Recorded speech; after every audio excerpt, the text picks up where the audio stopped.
My name is Duckwall. I'm here to talk about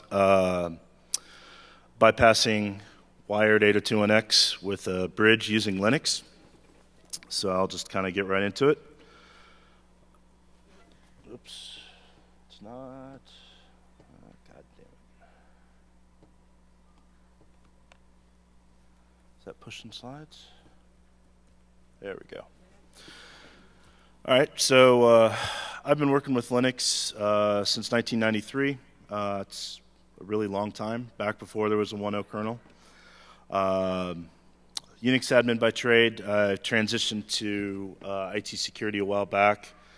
Got a whole bunch of initials after my name. Missing 12 letters, so I think the new certs I go after are probably going to try to go for some of the oddballs like Q. Picked up X a little while back, but anyway, I work for Northrop Grumman on a team that does full scope penetration tests. So anyway, let's just go over some basics here. The objective is to introduce onto a network that is secured with wired 802.1x, a device that we can inject traffic with, communicate with, interact with remotely, and that is undetectable to the people who run the network. Because let's face it, if they could see it, it really wouldn't be much fun to play with. So what do we need? Linux box with 2 network ports, an extra network cable or 2. This uses an existing workstation with an existing authorized connection, and a box off in the ether somewhere that we use to handle callbacks. So you can actually use a laptop with 2 network cards, little USB Ethernet cards in them. The upside is they're x86 based, so you don't have to worry about any cross-compiling or anything like that. You can use Backtrack, but this monster is a little hard to hide under somebody's desk. So somebody would figure it out pretty easily. But if you had to do an in-person demonstration walking into someone's conference room, just jacking yourself in, it could be a pretty effective presentation device. So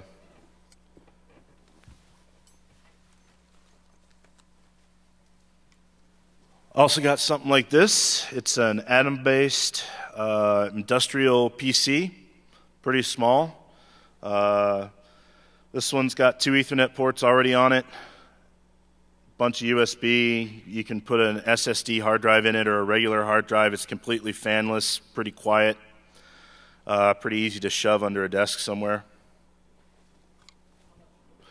I want to say this one was $400 or $500, but they make cheaper ones or more expensive ones.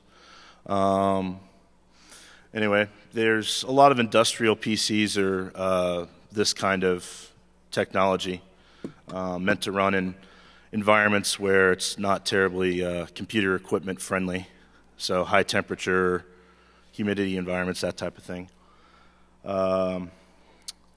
So the other fun one to play with is Plug Computer. This looks like kind of a big wall wart, and it's based on an ARM CPU, runs Linux, and it's fanless, and if you saw this on the floor with another cable coming out, you probably wouldn't give it a second thought if it was shoved under someone's desk. And I've got it plugged in line, but you can also get on the photo, you see the little dual wall port. It just looks like a big wall wart. You put a sticker on it that says air freshener or something like that, and yeah, alarm company, that's a good one. No one will really know the difference. So for the x86 implementation, this is actually what I got working initially. I used Backtrack R4. Yeah, I know 5 is out, but I had it working on 4, so haven't gotten around to 5. And on the plug, it currently has Ubuntu 9.04, which is currently no longer supported. So I'll either switch it over to Debian or probably just roll my own distro at some point to have a finer grained control over what goes on it. Quick review, an Ethernet frame. This is what a typical Ethernet frame without using VLANs looks like. It communicates to other devices on the wire using destination and source MAC addresses. And typical Ethernet traffic is either the Ethernet frame that encapsulates a higher level packet or ARP. ARP is the address resolution protocol. It maps IP addresses to physical hardware addresses. It's a question reply protocol. It's typically somebody will yell out on the local segment who has 192.168.1.1, and the 192.168.1.1 will reply back directly to the person asking the question, I'm here and this is my MAC address. To keep the ARP traffic from getting completely crazy, for every packet that gets sent out on the wire, there's typically a local ARP cache on the at the higher level on the local machine. The ARP caches typically on Windows XP would last up to 10 minutes. On Vista 7 2008, it's a random interval between 15 and 45 seconds. And on Linux, typically it's 60 seconds, but it is tunable. IP address, or IP protocol.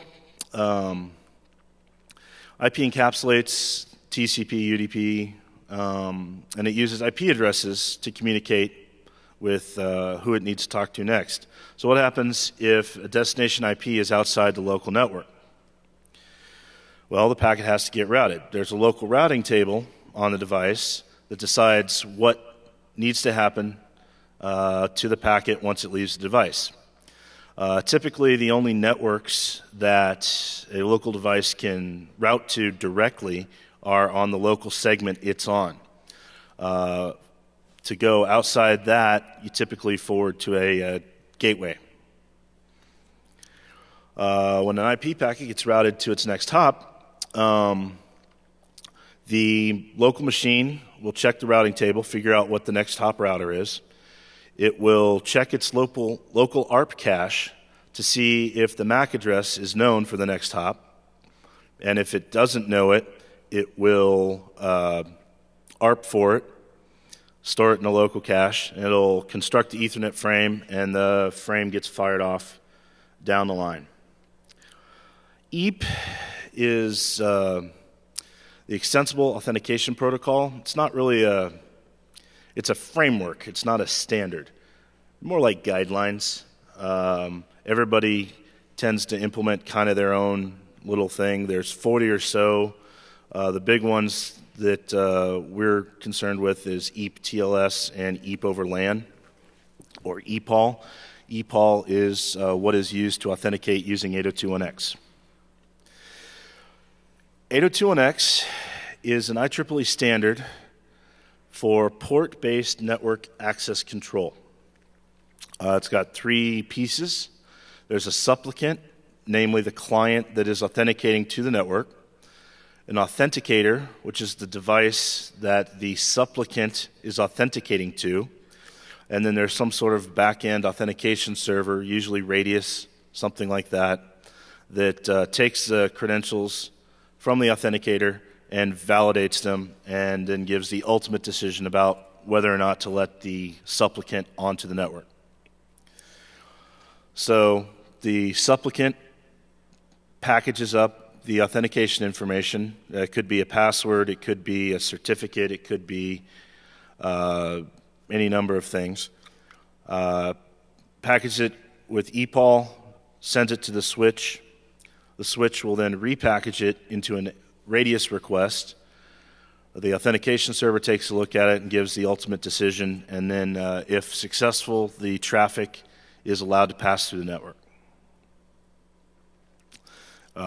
There's a quick Wireshark capture of EPOL exchange from front to back. 802.1x also has the ability through an agent on the supplicant side to make network policy decisions. For example, you can have an agent that will check to see if a road warrior's netbook is up to date with patches and has a current AV. If not, it'll, instead of allowing it onto the general business LAN, it will shoot it off to a remediation subnet where the only things it can talk to are the AV server or a remediation server of some sort to get brought back up to speed, scanned, whatever, and then you can fire it back over to the workstation LAN.